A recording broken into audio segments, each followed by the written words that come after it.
Good evening. Welcome to the 8th Annual OTSL Awards. I'm Nisa Petrilli. I'm Jay Kaplan. I'm Steve Ferguson. And I'm Sean Roman. From the things you didn't remember to the things you can never forget, join us as we reflect upon the year in sports that was 2014. Presenting our first award is our Rookie of the Year, Anthony Strait. Hey, new guy, pick up my bags. Hey, newbie, sing the school's fight song. Hey, rookie, you're picking up the tab. Hey, kid, thanks for crushing it this season.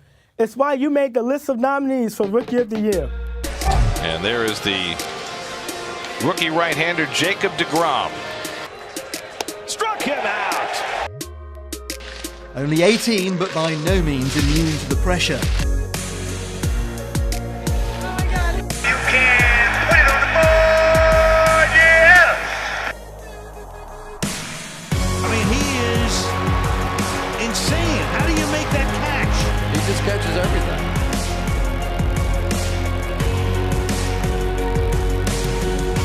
Well, as the real and only Met fan of the four of you here, I like the Mets. I know you do, but I'm the real fan. I really agree. follow this team more than all of you, and I'll tell you what.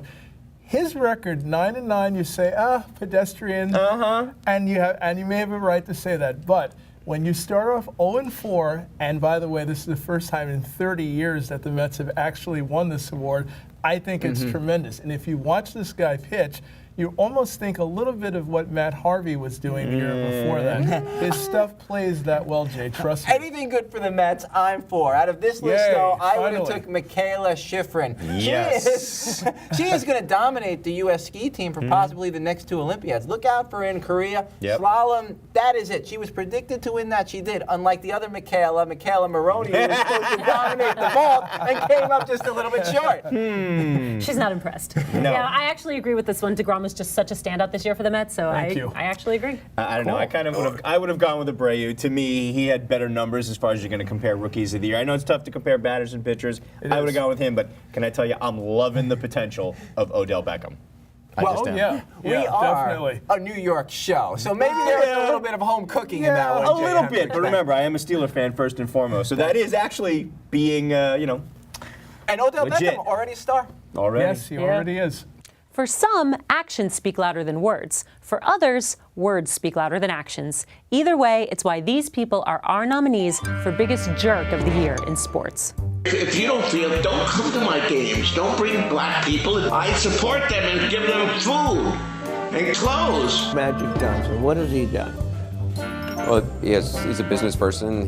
He's got AIDS. I'm not a racist. The NFL sets an example that makes a positive difference. In 2 games, to me, just seems like a really light sentence. So did anyone in the NFL see the second videotape? No. A clash inside the penalty area. Oh dear. Well, I think his actions are idiotic, to put it simply. I'm tired of hearing about him being in college and him being too young. All right, come on, guys. Is there any doubt? I mean, we were giving him Biggest Jerk of the Year when this first broke, okay? I had no doubt that when it came down to the voting, this guy was going to win hands down in a fracking landslide. There's no question he deserves that award. I mean, there's so many things he's done wrong, the racist comments and everything else. Absolutely, Jay. I just want to get this straight for a second. So this situation could be summed up in one sentence. Donald Sterling is overheard talking to his paramour and makes racially insensitive comments. And we've forgotten the aspect that he was talking to his paramour. Nobody cares about that anymore. It's bizarre to me. They don't. That's the whole Even point. though he is a big jerk, he's walking away with quite a package. $2 billion isn't bad. Very good investment for Donald. Well, he's got to split some of that with his wife now, remember that. This team, though, was his darling, so it probably hurts him a lot that the team was taken away. Luis Suarez, I like that he made the any list. other year, I kind of would have gone with that. Luis Suarez, he would have made the list. I don't call him as much as a jerk than a dunce. That is bizarre. It's not his first time. Yeah, and I got to give an honorable mention to Jameis Winston because he just keeps doing stupid things over and over again. I mean, come on. I wonder at this point if we'll see him in the NFL next year. Yes, it is. We'll You know, see. he's gonna make it in the end. He's gonna get to the NFL, but mature. I'm telling you, somebody's gonna go, son, you got some growing up to do. On any given Sunday, if we played this game 100 times, the favorites win 99 of them. But this is that one. Here are our nominees for the biggest upset of 2014. but you've got to give the Mercer Bears credit. These guys came from the same conference as Florida Gulf Coast a year ago, and now these teams have gone into the NCAA, and they have absolutely wreaked havoc. This isn't the worst possible group the U.S. could draw, but it's terribly close. The United States will be playing in the last 16 of the World Cup. Coming in as a 7 seed into the NCAA tournament, and they beat Villanova, Iowa State, Michigan State, Florida, and Kentucky to win the national championship. What a win to beat the world number 1 like that. Djokovic has to bow to him today. Cilic dominating play. Are you kidding me? The second upset of the day.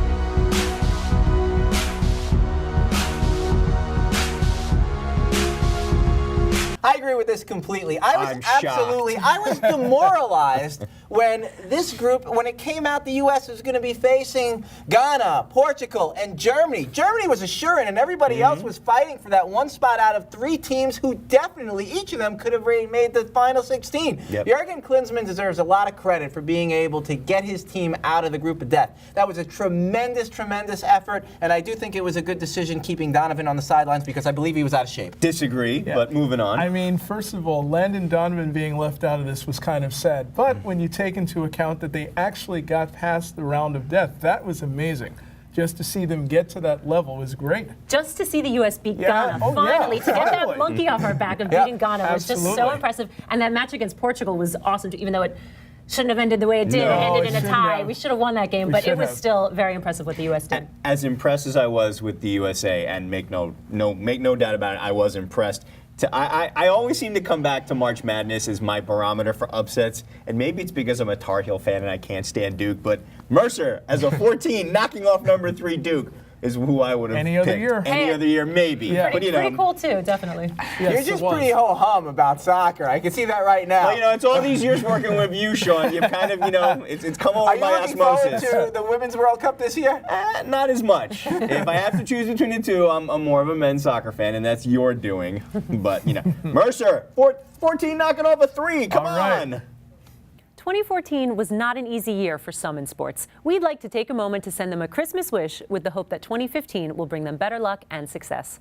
Sean, lead off. Team USA's hockey team started out full of promise in Sochi, dominating performances against Slovakia, Slovenia, and the Czech Republic. And that tremendous win and shootout against Russia that demoralized the home country. And we got that rematch against Canada. But the United States came up short once again by a goal. And then we tanked in the bronze medal game to Timo Solani and the Finns. So my wish is to see another USA gold medal in my lifetime to add to the ones from 1960 and 1980. USA hockey is too good to be kept off the top spot on the podium this often. When does Camelot come for the Knicks? Remember the hype and speculation for weeks on end? Finally, earlier this year, the Zen master Phil Jackson came to be their savior. But Golden Boy Steve Kerr backed out when the Warriors came a-calling. Then Derek Fisher finally accepted the head coaching gig. What happened? The Knicks are off to a 5-20 start. New triangle offense, confused players, and an inability to finish games. And Camelot looks a lot like a Shamalot. Now Knick fans can only hope that 2015 becomes Camelot. Otherwise, this season will be more than a bit bizarre. As someone who had a front row seat to the glory years of Dr. J and Moses Malone, watching the latest incarnation of the Philadelphia 76ers has been, to say the least, painful. I play in a basketball league year-round. It amounts to 36 regular season games. My team won more games in the 2014 calendar year than the Sixers have. I did the math.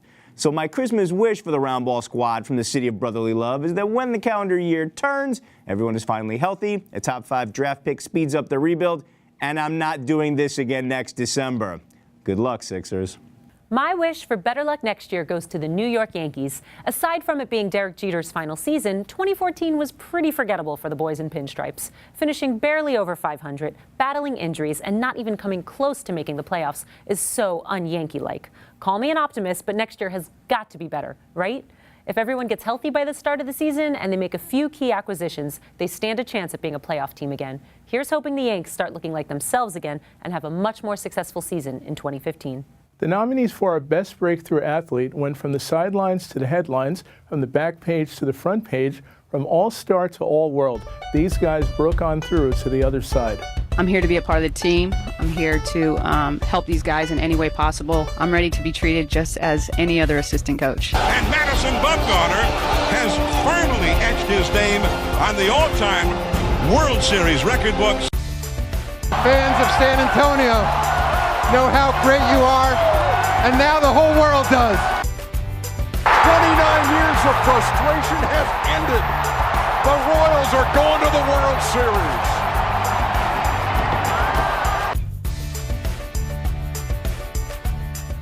Yeah, I mean, Madison Bumgarner definitely deserved win. I mean, his World Series performance was great, but I got to give a shout out to Becky Hammond because that's just my girl. Impressive, and that she's been able to break that ground there, become the first coach. Very much so. Yeah, first female coach. That was very, very impressive. You guys know I'm a big Becky Hammond fan, so, way to go, Becky.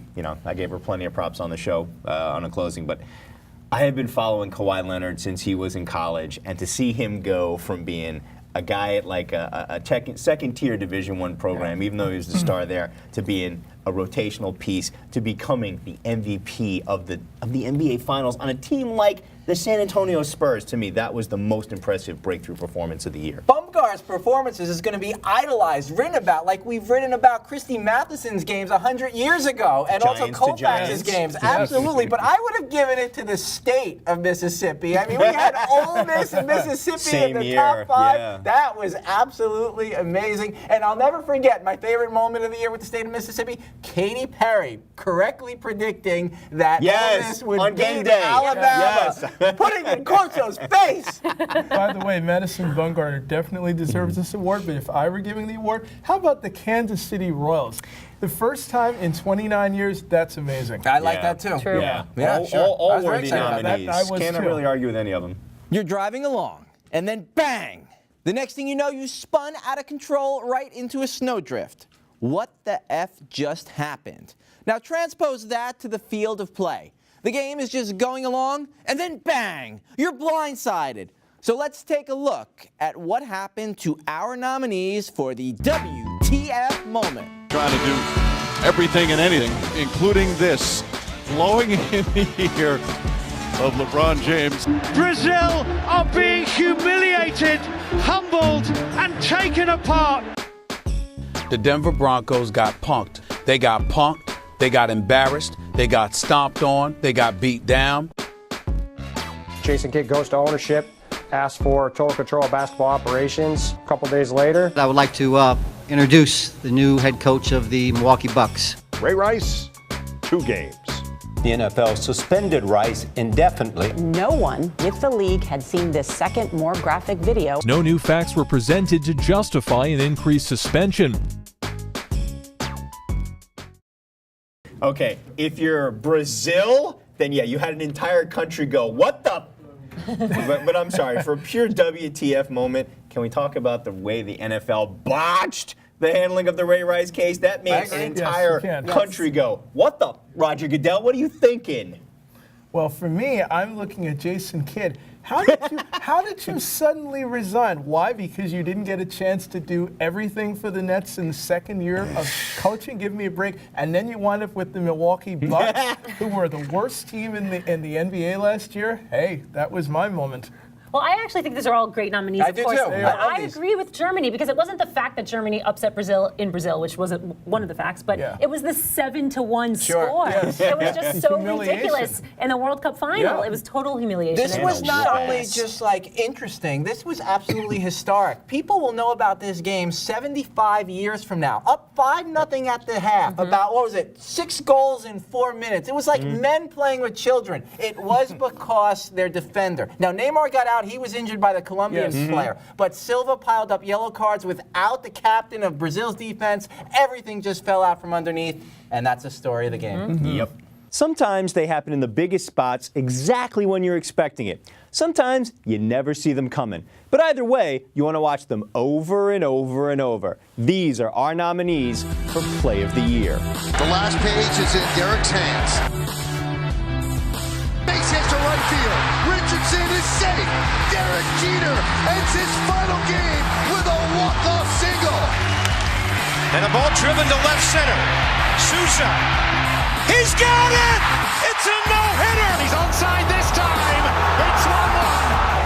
That is the sign of a truly world-class center forward. It's Lillard. He got the shot off. Lillard got it! And the Blazers win the series! And Manning's going to heave one. There's a flag. Beckham, one-handed catch. You have to be kidding me. That is impossible. Yeah, I totally agree with this one. As a football fan, that catch was just jaw-dropping. I mean, that was amazing. Yes. And circus catches like that are the reason why I love football so much. Nisa, is that the best catch you've ever seen in a game? Well, the Super Bowl, the Giants Super Bowl one, I don't know. Okay. Yeah, it's kind of. It might be a toss-up between those two. That was phenomenal. I loved it. I mean, I'm in admiration of it. To me, Robert Van Persie's goal in the World Cup was absolutely shocking. The game was still in the balance, and it was almost like it was art. It was ballet. Van Persie is known for a lot. He's an absolute star. But in his lifetime, this is the moment. Like when we play soccer just for fun and we score a great goal, we yell, Van Persie! Van Persie! That, to me, was the best play of the year. You know, I have to go with Odell Beckham. I wish that had counted for the Giants actually getting to a playoff because it would have been even better. Me too. But I've never seen a catch like that where somebody extends their arms so far back with one hand and made just a tremendous catch. I mean, I think all of these plays were worthy, and I got to tell you, the Van Persie goal was just out of control. But you know what? I was talking to my brother. Three greatest catches, period. Tyree, Lynn Swann, Super Bowl 10. Yes. And automatically, this one's up there. Before we continue with our awards, we'd like to take a moment and pay tribute to some of the sports figures we lost this year.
With all the bad moments, both on and off the field, we wanted to acknowledge some of the sweetest moments of the year. Michael Sam, drafted by the St. Louis Rams.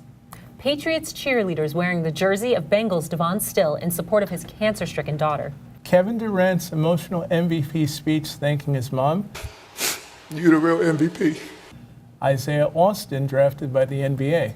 Monet Davis, pitching in the Little League World Series. Davis and White win gold in ice dancing for the United States at the Olympics. Lauren Hill, Division III Mount St. Joseph's women's basketball player, takes the court with an inoperable brain tumor. LeBron's letter announcing his return to Cleveland, and the New York Rangers signing 15-year-old cancer patient Chris Falzone to a one-day contract. All of these are worthy, but this year's winner is the captain, Derek Jeter, who had an entire year's worth of Sweetest Moments. You know, I remember Dr. J's retirement parade in his last season. I gotta say, Jeter's topped it. And I know some people went a little over the top, some people went a little cheesy, but you know what? Whenever there's a guy who understands exactly what it means to be not only the face of a franchise, but in some respects the face of a sport, I mean, I gotta tip my cap to him. And you know what? I know it didn't win for best play, but his walk-off hit was just such a great way to cap off his career. I mean, that was just, couldn't have been scripted any better than that. Nope. Yeah, when you see a class act like Derek Jeter, whether you're a fan of the Yankees or not, you have to respect the moment. And I did watch that game, and I was applauding for him too, because that was just a fitting way to end his career. The one thing I'm a little disappointed in the last 2 years is Mariano Rivera, great farewell. Derek Jeter, great farewell. The team completely lets both of them down. I mean, they get them to a place where like they almost had a chance towards the end if they made a run, but they just couldn't put it together for the end. And I wish they would have in one of the years for those two great Yankees. Yeah, so do I. Me too. I know. They're awesome, the best ever, top of the world, first in their class. But do they have to be everywhere, every single day? Now here they are, yet again. There are nominees for Most Overexposed Athlete of 2014. Look how high he puts the ball in the air. Winston was issued a civil citation for shoplifting crab legs from the Tallahassee Publix. Well, I think his actions are idiotic, to put it simply. I'm tired of hearing about him being in college and him being too young. And hobble up, he's cramping up again because LeBron James is cramping up. I love you. I'm back. From Akron, Ohio, number 23, LeBron James!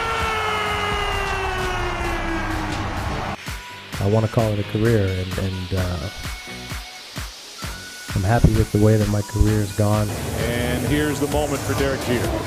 It's almost like you're at your own funeral. It's very, very odd to be out there and hearing about yourself like you're about to die. The Cleveland Browns select Johnny Manziel. Johnny Manziel spent Memorial Day weekend with Rob Gronkowski. I want to know that the future of my franchise isn't going to fly to Vegas every time he's got 2 or 3 days off. What's my name? Johnny Jam Boogie!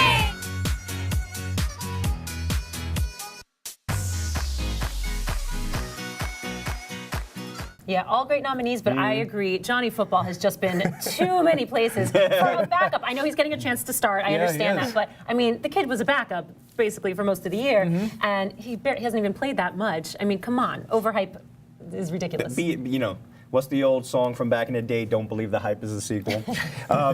Here is a guy who, when the very first game of the year, Steelers-Browns, I took a count in the first half alone. The CBS camera shot to him just sitting on the bench, not in confabs with Hoyer and the coaches, just sitting on the bench 16 times. Wow. He wasn't even in the game.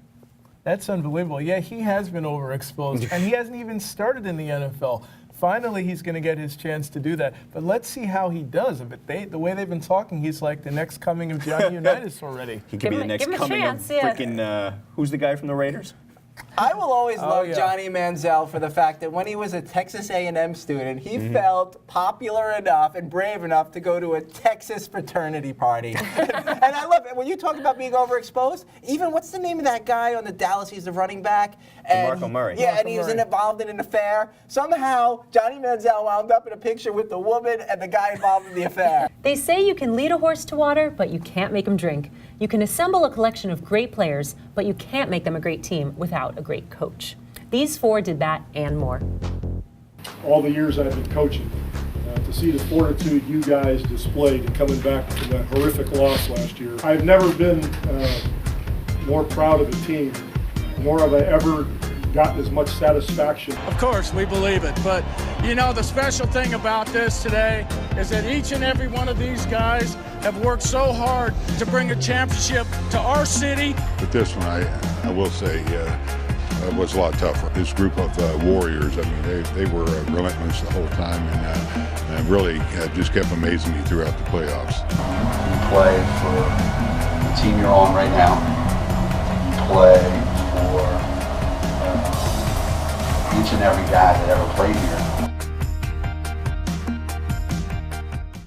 I absolutely totally agree with this pick, but like my friend Steve always says, Popovich and the Spurs, boringly efficient. There's really nothing to talk about. I think the best coaching move of the entire year, back in the World Cup, the head coach of the Netherlands against Costa Rica, he takes out his goaltender, puts in another one with no time left, basically, just for the shootout. Absolutely unprecedented, and it works for them. And if he would have just saved one more substitution, it would have worked again against Argentina. That's the best coaching move of the year. Putting in Tim Krul. Only he would go that way. Yes, only he would go with soccer.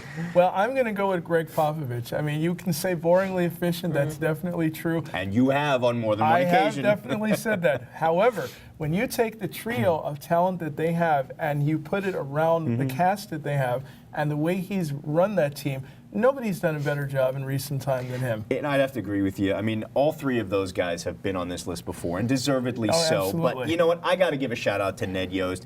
I mean, what he did in Kansas City this season, taking the Royals from out of nowhere to the World Series after 29 years. I mean, that was such a great baseball story the entire season. Oh, yeah. I love that sea of blue all the time. I mean, despite the couple of bumbles that, our Rookie of the Year, Mr. Straight, called out on one of our shows, I mean, Ned, nice job. Way to go. Absolutely. Well, being a Miami Heat fan, I cannot stomach giving this award to Popovich. That's not happening. Shocking. Who would you give it to? I would have given it to Gino Auriemma. That's just me. I'm not bitter or anything. I'm just saying that's who deserves it. Great show, everyone. Wonderful to be here. Love doing it every year. Steve, Merry Christmas. Happy holidays. Sean, what are you doing? The show's not over yet. Guess you're right. Looks like I celebrated just a little too early. Much like these guys, our recipients of the Early Bird Special Award. And usually he points it out towards center field, but this time he pointed right towards the Angels dugout. Trout takes off. The pitch is caught on. That's down the right field line. That'll go for extras. Here comes the throw by Romero. We are tied up at 5. On the run, Kalen Clay, gone. Watch Kalen Clay before he crosses the goal line. He drops the ball. What would have been a 79-yard touchdown is going to be a 99-yard touchdown. Watkins, and buckle up. There he goes. And Hakeem. Watch him at the end here. He begins to showboat and eases up a little bit. He never feels Hakeem. Now that football has a playoff, every major college sport comes down to the last quartet of teams standing. On the Sports Lines is no different. So here are the phenomenal 4, our nominees for the best college team of 2014. Congratulations to the Noles, who made a little college football history. Their first championship since the heyday of Bobby Bowden. The kids from Kentucky have banded together. A #1 overall seed, undefeated team, the first team since UNLV to go into the tournament undefeated. And this most improbable tournament run comes to an end with a UConn championship. It's another perfect ending for UConn, the 2014 national champions.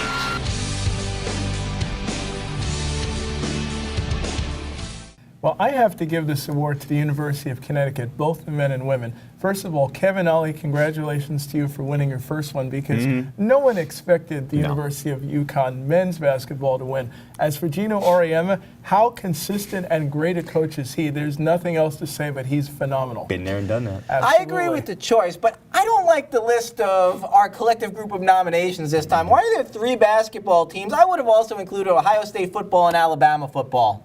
Because that's just how it goes this year.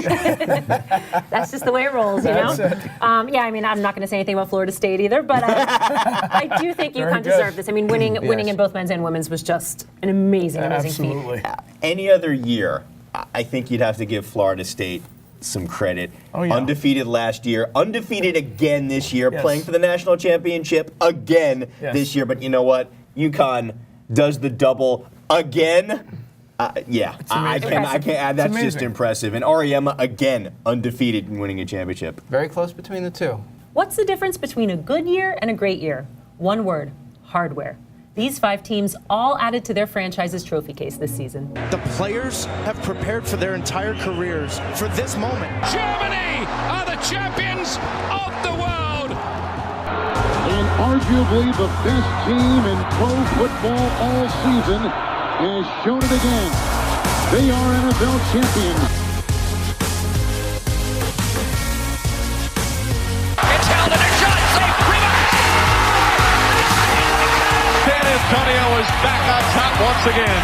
The Spurs are the 2014 NBA champions. A World Series win for the San Francisco Giants for the third time in the last 5 years.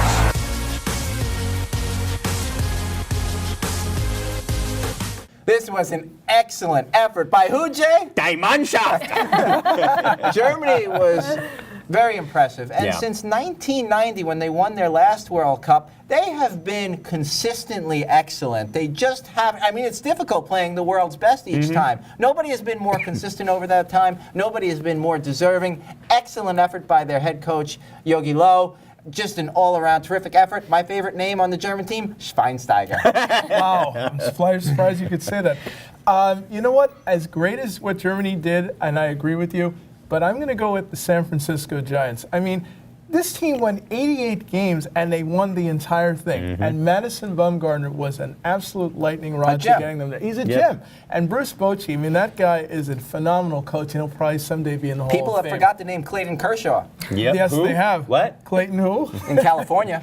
You know what? Any other year, any of these other guys, I mean, the Giants, third World Series in 5 years. Spurs, their fifth championship. Seahawks just with a domination of the Broncos. And the Kings, their second in 3 years. But I mean, I just want to keep saying this. Die Mannschaft. I mean, the German national team just obliterated the field. Well-deserved. Nice job. I agree. It's a Germans all the way. I mean, they just dominated 7-1. That's all I'm going to say. That's all you the need to score. say. At least we had a competitive finals. I mean, Argentina hung in there. True. 3 of these guys can bring the heat. The other 2 can stop you cold. Together, they make a great top 5. But only one can be our 2014 Player of the Year.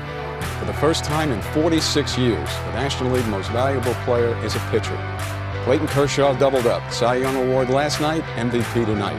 But he gets it. He understands now his place in history, the record breaker. The franchise's all-time winning goaltender. That's unbelievable. Henrik Lundqvist found a way to seal it off. Howard, Mr. Invincible. You have got to be kidding me. There is no better starting pitcher in the game today in October.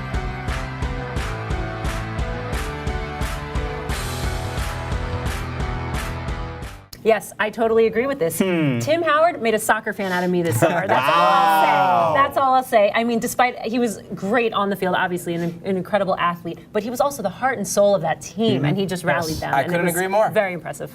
Sean, which game? 15 saves, which is unheard of in a soccer game. Against Belgium. Against Belgium. It really was 16, but they took one back. Yeah, they did. Statistics team. I don't understand that. You know what? Tim Howard was amazing, flat out. But you know what? I'm sorry.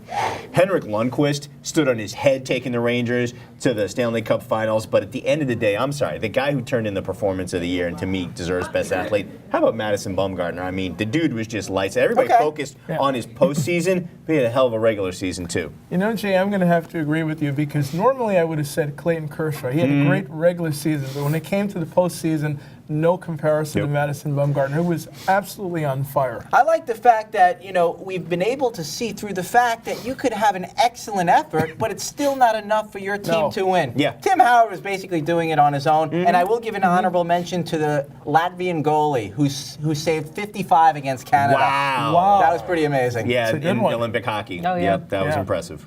Before we leave you tonight, we'd each like to raise a glass in honor of some special sports accomplishments from 2014. Jay, first toast is yours. I'm staying in Philadelphia for my holiday toast and raising my glass in honor of an athlete who has tween-age boys wishing they threw like a girl. Was there anyone who captivated us this summer more than Monet Davis? Her ability to, as she put it herself, throw her curveball like Clayton Kershaw and her fastball like, well, Monet Davis, made her the first female to win a game at the Little League World Series. She was the hit of Williamsport, leading her team to the U.S. semis and an inspiration to young girls everywhere. Well done, Monet. Stetson and DeGrom fits for Mets fans. I'm sure you've seen the commercial many times, Stetson Fits, the cool, understated cologne that freshens up a room. Well, a similar scent wafted its way through Citi Field in May. He's armed with a 94-plus bullet and wicked slider, and he may be Robin to Batman, Matt Harvey, like Kuzman was to Seaver. He is the former Stetson pitcher shortstop Jacob DeGrom. After an unlucky 0-4 start, DeGrom finished at 9-9 with Rookie of the Year honors. Mets fans, Thank our front office for knowing that Stetson fits, just like DeGrom does with us. My toast has to go to someone my fellow panelists love to overlook. Urban Meyer of Ohio State University. First, Meyer should get a toast for taking his dream job and committing to it, to a great program in a cold weather atmosphere. Then, going undefeated his first year when few expected much, having a solid last year, and now he deserves a huge toast for Ohio's berth in the first ever college football playoff behind the country's most impressive offense and multiple replacement quarterbacks. Urban, here's to you. My toast goes to Peyton Manning. I know he lost the Super Bowl, but he's having another stellar season this year with the Broncos. He has been ridiculously good for pretty much his entire career. At the age of 38, he's having one of his best seasons ever and will likely make a deep playoff run again this year. Breaking records left and right and making it look easy. That's what he does. And he also has the best comedic timing of any QB, past or present. Just saying. To consistently play at this high a level for 17 years is an amazing accomplishment. Congratulations, Peyton, and I hope you do get that second ring. Cheers. For Jay Kaplan, Steve Ferguson, Sean Roman, and all of us at On the Sports Lines, I'm Nisa Petrilli. Thanks for spending part of your evening and all of 2014 with us. We look forward to spending 2015 with you. We'll see you on Thursday, January 8th for another edition of On the Sports Lines. Remember, if you want to see this show again with all the bonus content or catch up on any of the ones you might have missed, check us out at youtube.com/onthesportslines. Keep sending those emails to fanspeak@onthesportslines.com. Check out our blog at onthesportslines.blogspot.com and follow us on Facebook and Twitter. Happy New Year!